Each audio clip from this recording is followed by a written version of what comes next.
everybody from quarantine. Check out my quarantine stash, my quarantine hairdo. Too long, need to cut. So let's get our nerd on. Us digital filmmakers have been adding black bars for that cinematic look for years and years now. But guess what? That's all fake. That's all a lie. We're faking what is the original 2x anamorphic look.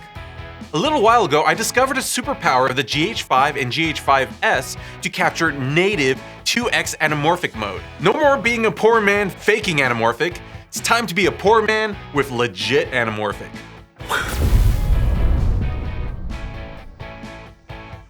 Now in this episode, not only do we talk about what the hell true anamorphic is, but how filmmakers on a budget can get the real deal. I'm going to continue to grow this series with additional cameras and additional lenses as we go, so this is just the beginning. Disclaimer, I am not an ASC level expert, but have learned a ton from using anamorphic lenses on a commercial shoot and trying to own a kit for cheap, smaller personal projects. And I'm sharing my findings with you. The people. So what is anamorphic? These days, even after we've moved to 16:9 widescreen TVs from 4:3 standard definition, we still want an even wider aspect ratio look to make our projects look even more cinematic. We can get all sorts of widescreen aspect ratios in post by slapping a matte on to make it look epic. Maybe a 2.35 to 1, or a 2.40 to 1, or hey, a 2.76 to 1. That looks legit epic, doesn't it? But on my 18th name day in the year... I know, I look pretty good for my age, don't I? My whole life came crashing down when I learned that we were doing it wrong this whole time. My whole life has been a lie. The black bars is the world you've been pulling over your eyes to blind you from the truth. Now let's take the red pill. The truth? That super widescreen look we've been faking with black bars this whole time is referred to as the anamorphic look. But the whole point of anamorphic tech when it first came out was not to crop down an image, but to squeeze in more image into the limit of a 35mm 4:3 film frame, meaning more field of view and no loss of detail.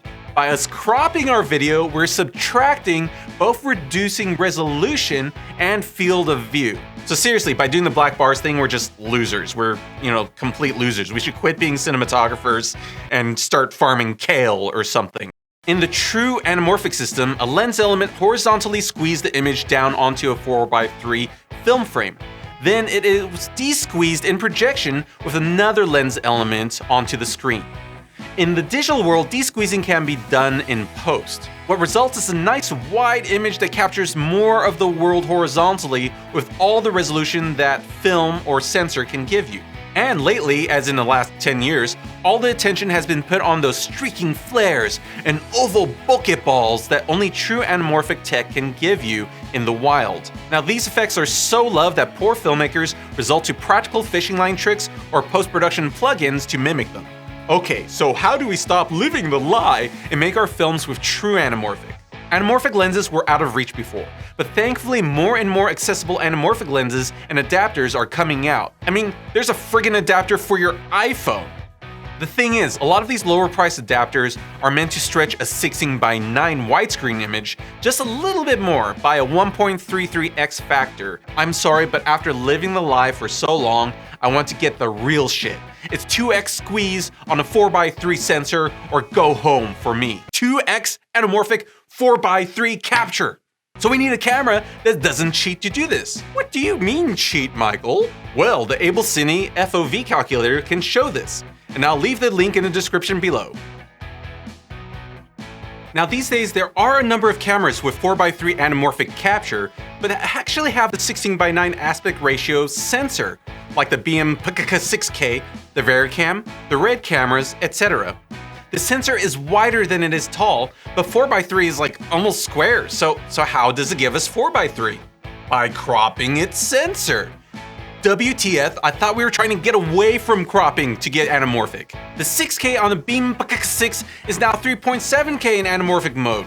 No. So at least on this AbleCine comparison tool, this leaves us with the Arri Alexa cameras, the Sony Venice, and the Panasonic GH5. Wait, what? I said the Arri Alexa cameras, the Sony Venice, and the Panasonic GH5. The GH5. Yes, the GH5. Did you not hear me? And since the title of this video contains Poor Man, we're going with the GH5. But in all seriousness, Panasonic was smart about this. They made a photo camera with a 4x3 sensor that can shoot awesome 16:9 4K video.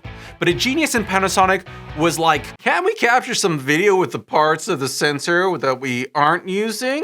Like, I don't know, for anamorphic? What results is a 4x3 capture that, due to it adding sensor capture area instead of subtracting like these other 16:9 sensors, makes up for its smaller sensor size and actually competes with the FOV and anamorphic mode compared to, say, the Canon C100, the Sony F5, the Bumpak 6K, the EVA 1, the Vericams, and paired with the 10-bit recording options and Vlog, it's a filmmaking powerhouse. Side note, I know that GH5 doesn't record RAW, but in my tests versus the BMPK cameras in RAW, shot with proper exposure and white balance in Vlog, once I graded it, viewers can't really tell the damn difference between RAW and log. More on that in another episode, by the way.